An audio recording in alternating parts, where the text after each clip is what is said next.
This is More Knowledge, More Wealth with your host, Gabriel Shahin. Gabriel is a certified financial planner and a registered investment advisor at Falcon Wealth Planning. This show does not intend to provide personalized investment advice through this broadcast and does not represent that the services or securities discussed are suitable for any investor. Investors are advised not to rely on any information contained in the broadcast in the process of making a full informed investment decision. Now here's your host, Gabriel Shahin. Good day, this is Gabriel Shahin, certified financial planner and your host of More Knowledge, More Wealth here on every weekend talking about all important topics of personal finance. My job is to go over the knowledge you need to increase your wealth. Now, to the listener, you can always reach out to myself or any one of my colleagues here at Falcon Wealth Planning. Our phone number is 855-963-2526. That's 855-96-FALCON, like the bird, or visit our website at falconwealthplanning.com. That's falconwp.com for short. You can also get any of our previous episodes through podcasts, Spotify, and iHeartRadio as well. And visit our Knowledge Center. It's on YouTube, and you can get it, like I said, through our website. We got some fantastic information there, almost 1 million views in a year or so. So we'd love to also find out more information that you guys want to learn about. We just posted a couple more videos. We seem to be adding multiple more every month, every week. And it's just really topics you want to talk about. So if you want to learn about something, send it to radio@falconwp.com. That's radio@falconwp.com. Now, I'm the president of Falcon Wealth Planning. We are a fee-only, non-commission, folks, true fiduciary, where we can handle all important topics of personal finance. That's where you are today. How you want to grow your money, taxes, investments, estate planning, insurance, folks, you name it. Whatever it is that involves a dollar sign, give us a call. Just had somebody call about a nonprofit and seeing if it's applicable for them to open one up. So the idea is anything involves a dollar sign. That's why we're offering a free financial assessment where we can help relate this show to your specific situation, folks. And we have offices all across the country, and we're giving you 1 to 2 meetings, 1 to 2 hours of our time, folks, at no cost. Our phone number is 855-963-2526. That's 855-96-FALCON, like the bird. We'd be happy to help answer those questions that you have, and it's no cost. Folks, that is a lot to spew over in the first 2 minutes of the show, but I wanted to discuss with you kind of just a recap of 2023 and really, quite frankly, just go over what to expect in the upcoming year. And this is always like the big topic of expectations. Just note that nobody knows what's going to happen. Some of the top analysts and economists in the world have no clue what's going to happen. But the idea is at least giving you logic and understanding of expectations. So I will be going over that with you. But I do want to just go over in general, excuse me, some of the just information about last year. Because when you look at last year, okay, so I'm reading some of this off here. Not reading, but I'm looking here at these charts. If you look, we had, for the first time in history, 6 months of consecutive losses in bonds. Remember, when those are freaked out about bonds, they want to get out, they want to sell, they don't want to be involved in it. I get it. But guess what happened November and December? November went up 4.5%, and December went up almost 4%, 3.8 to be exact. So, and you had from May to October of consistent losses in the bond market. Folks, that has never happened. And when you look at the top, and by the way, it was the top 10 best 2-month returns. So when you look over a 2-month period, it was ranked amongst the top 10 in number 7. So just interesting to know. And when you look on all those times, 1 year later, after a top 2-month performance, 1 year later has an average 6% return. Almost every year was positive during that period.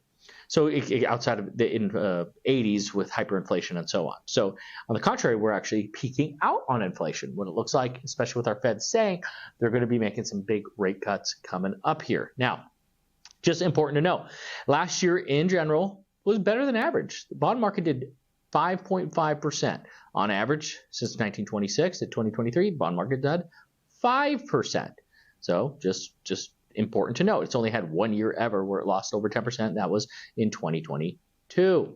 So looking back, okay, now you look at stocks. Stocks, I mean, had one of its best years, right? It had over a 20% return in 2023. So it was 26.3% in 2023. So just important to note, yet again, it was a really good year last year. Now, when you look at coming up, a lot of you aren't feeling so great. Even though we're still hitting historic highs in the market, there is substantially more volatility. We can see it, we can feel it, and we understand it. We hear it now even. Why do we hear it, you say? Well, we got a presidential election coming up. That's why we hear it. Always people get a bit uneasy when that happens. But I want you to know, historically speaking, the first 2 quarters of the year, right? Q1 to end of Q2, that's January to June, historically are not as good as that third quarter, which is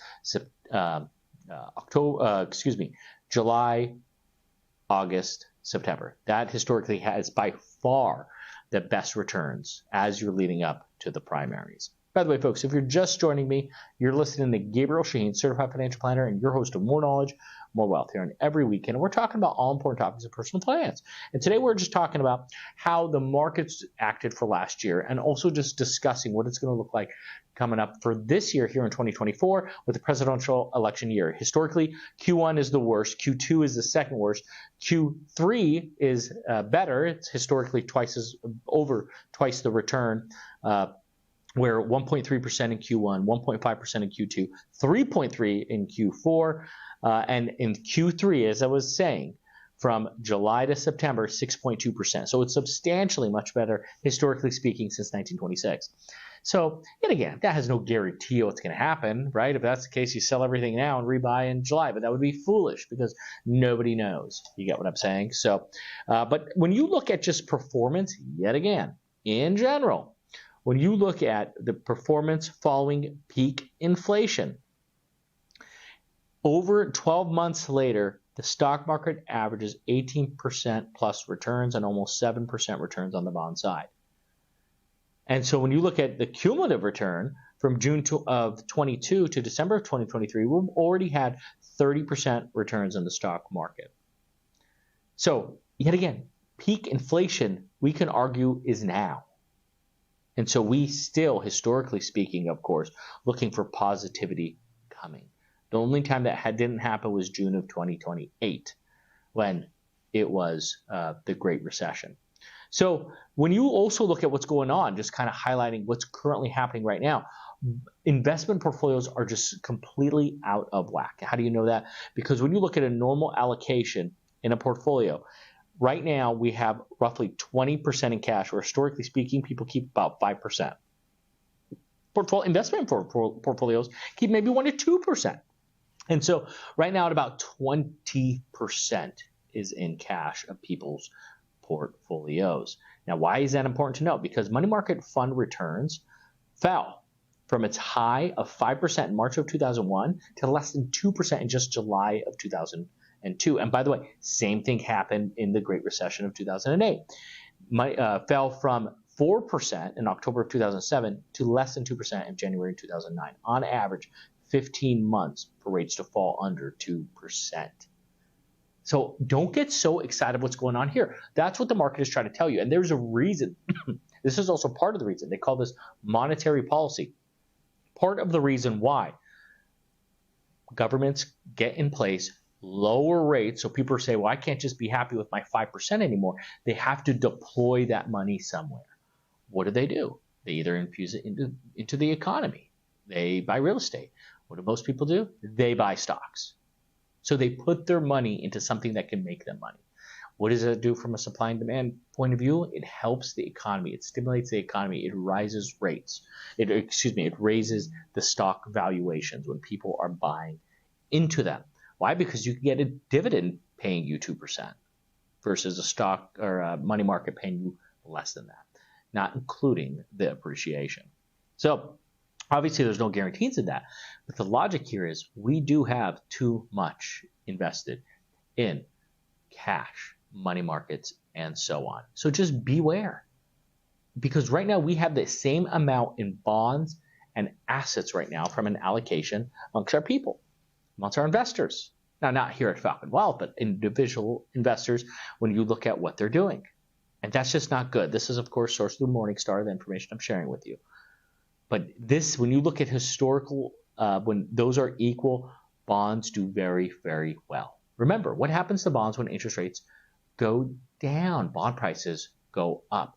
All of this is tying in, just like with peak inflation, bonds end up doing well after that, and so on. So just be aware. Okay.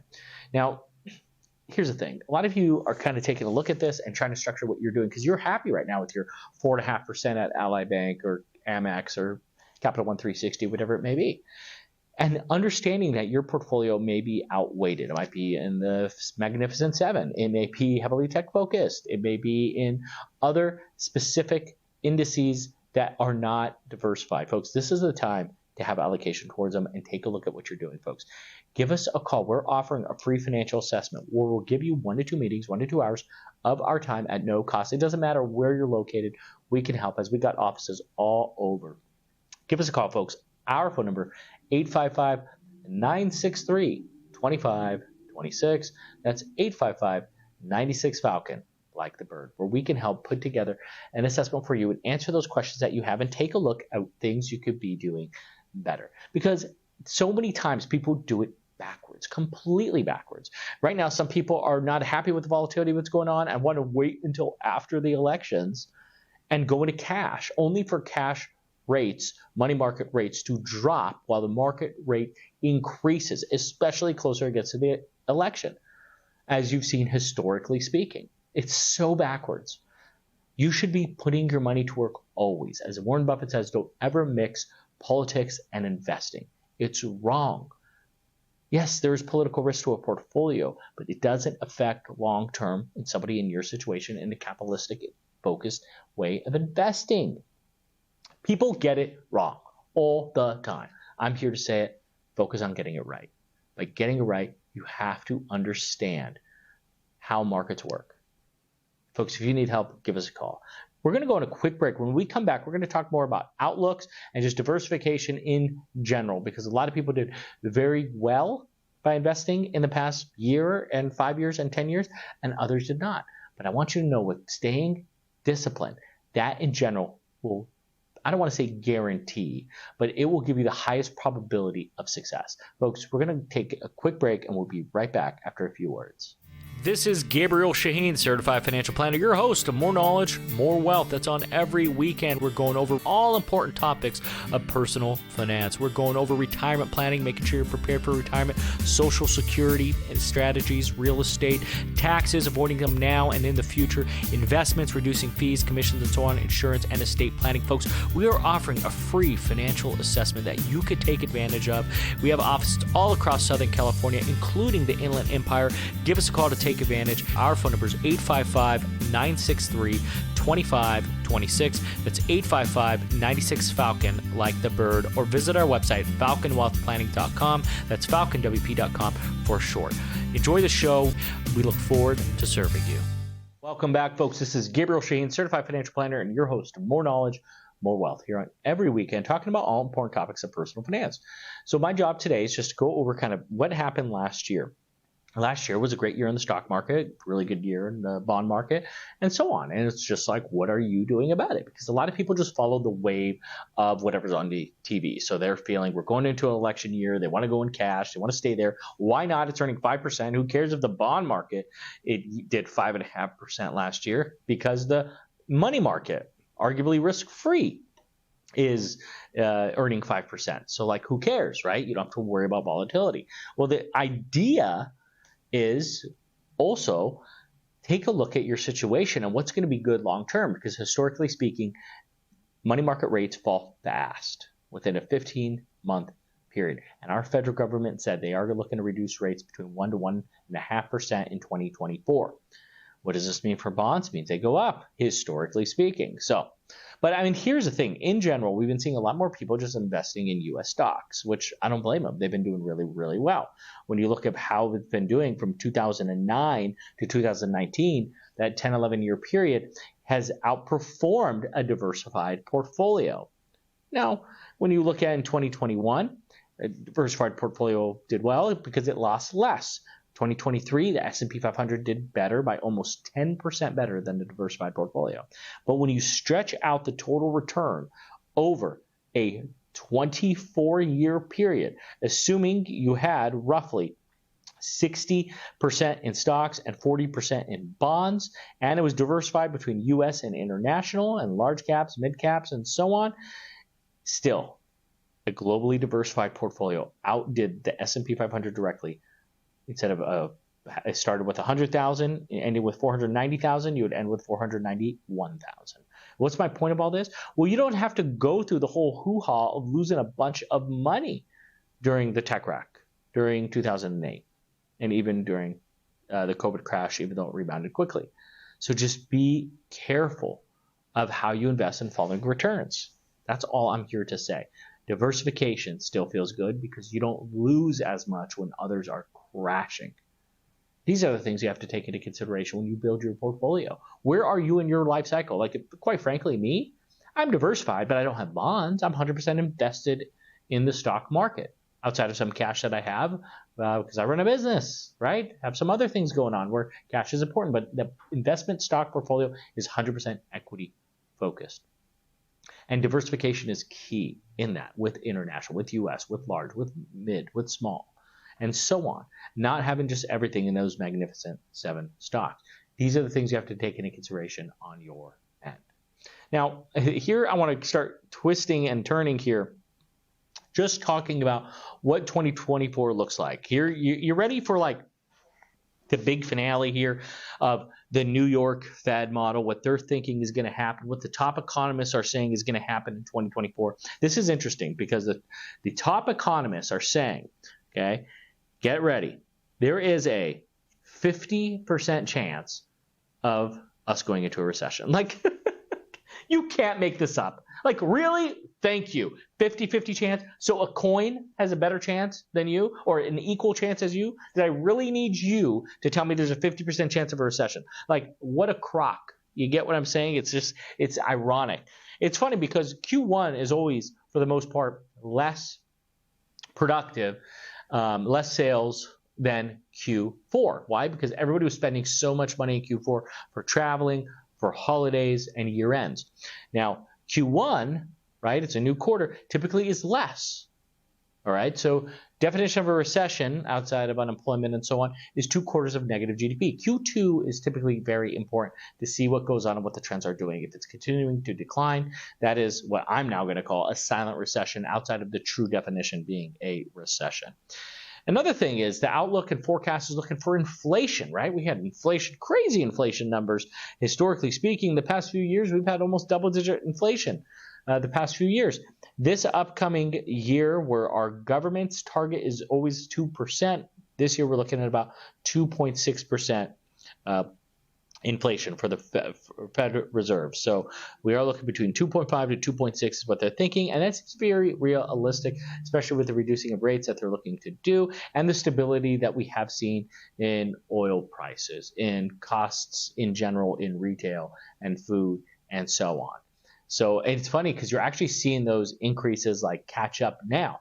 Now that's now, right? So a lot of this is already accounted for in 2023 numbers. This is going forward.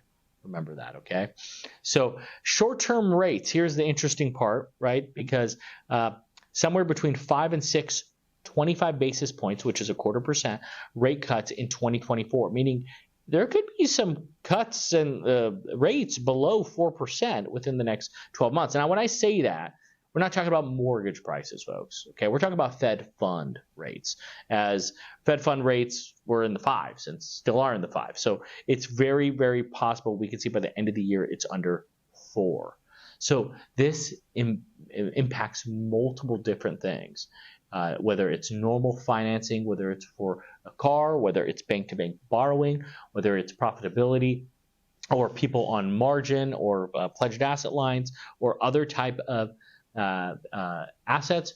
This affects everything from borrowing affects assets, because if you could take money at 3% and reinvest it and redeploy it somewhere else, you would, right? In hindsight, you wish you cashed out the max the bank would give you at a 2.5% mortgage for 30 years. Why? Because you could take that today and invest it in a money market paying you 5. Wouldn't you borrow off your house at 2.5 so you can get 5 guaranteed?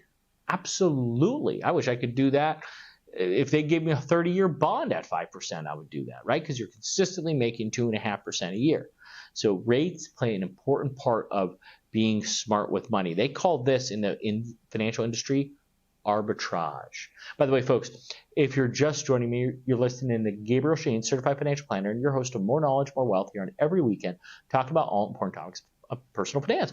And if this is something that you want help with yourself, something that relates to you, somebody that says, man, I have a lot of different moving pieces, and even if you don't, but you have a lot of moving pieces and you want somebody to sort it out on your behalf, or at least in a situation that you have right now of what should you do, something as simple as saving into a traditional IRA, to a Roth IRA and whatnot, give us a call. We can help you with it. Our phone number is 855-963-2526. That's 855-96-FALCON, like the bird, where we can help answer these questions that you have with a free financial assessment, 1 to 2 meetings, 1 to 2 hours at no cost, or visit our website at falconwealthplanning.com. That's falconwp.com for short. Now, I did want to share with you kind of some analysts' predictions of where they see the S&P 500 coming up for 2023, because right now the S&P 500 is what, about 4,800-ish, right, plus or minus. So the target for we'll call it a lot of these banks here, like for example, Fundstrat is saying it could be about 5,200. Deutsche Bank about 5,100. BMO, which Bank of the West recently merged with them, 5,100. Goldman Sachs, that's a big one, investment bank, also 5,100. Bank of America is saying 5,000. Wells Fargo is a bit pessimistic at 4,600, along with Morgan Stanley, Barclays, and JP Morgan are also saying. It's funny how like the banks are pessimistic, maybe because they're actually hurting financially just from lending and so on. The banking took a big hit in Q1 of this past year. So the idea is that half of them thinking positive, half of them are thinking negative. Well, whoop-de-doo there. But here's an interesting part. When you look at investor positioning, according to AAII, individual investor average allocation, stocks has 65% in December of 2023. Okay, they're underweighted by about 3% on the 3-year average, while cash is 20% of a portfolio. Investors are not feeling that great. You know what that means? We got almost $6 trillion. That's with the T, $6 trillion in cash. $6 trillion on the sideline, folks. What do you think is going to happen when these rates stop? It's going to be deployed somewhere, whether somebody wants to buy a business, whether somebody is looking to invest in an alternative, such as a university offering, real estate offering, or some type of business offering. These are the things that people are looking to put their money to work. So what are the basic ones people do? Stock market, easy, liquid, simple. Real estate, some people are just used to that. They're comfortable with that. But keep in mind, with interest rates still high, the cost of owning is much more difficult to do because you have to buy cash for it to make sense. Because those days of putting 20% down on a real estate property, the cash flow is now negative for you. It doesn't matter. Majority of the markets, it's the same thing. It doesn't economically make sense. So the idea here, folks, is what do you do? That's the question everybody asks. And here's the answer that you need to know. What you should do is it depends on your situation. The answer is it depends on you, on when you're retiring. How much do you have? How much you're looking to deploy? How much is already invested? When you look to retire, how much do you make? How much do you spend? These are important attributes to get you that answer that you need. Yet again, that's why we're offering a free financial assessment, folks. Give us a call. We would love to help answer those questions you have. Our phone number, 855-963-2526. That's 855-96-FALCON, like the bird. We can help answer those questions that you have. And quite frankly, make sure you don't make mistakes, because you may buy a few properties in your lifetime. You may only retire once, maybe twice if you go back to work and then realize you want to retire again. But we bought multiple hundreds of properties just last year alone. We get to retire every single day through our clients. Smart people learn from their mistakes. A smarter person learns from others' mistakes. That's why people seek a second opinion. They do it in medicine. They do it in law. You should do it in finance. Folks, that was a fast show. I want to thank you for tuning in with us this weekend. You can always reach out to myself or any one of our colleagues here at Falcon Wealth Planning. Our phone number is 855-963-2526. That's 855-96-FALCON, like the bird. Or visit our website at falconwealthplanning.com. That's falconwp.com for short. Where you can get this episode or any one of our previous episodes through Spotify, podcasts, and iHeartRadio. And also, look at the Knowledge Center on our website, which will direct you to YouTube. And we have fantastic videos there, just so much you can learn from. Most of the time, if you have a question on financial planning, go ahead and go to that website. You'll have a very detailed answer and all the it depends behind it. And if you don't see it, send us a note. We'll make a video for it and send it to radio@falconwp.com. That's radio@falconwp.com. Folks, we want you to thank you for tuning in. We want you to have a fantastic weekend. Have a great week, and God bless.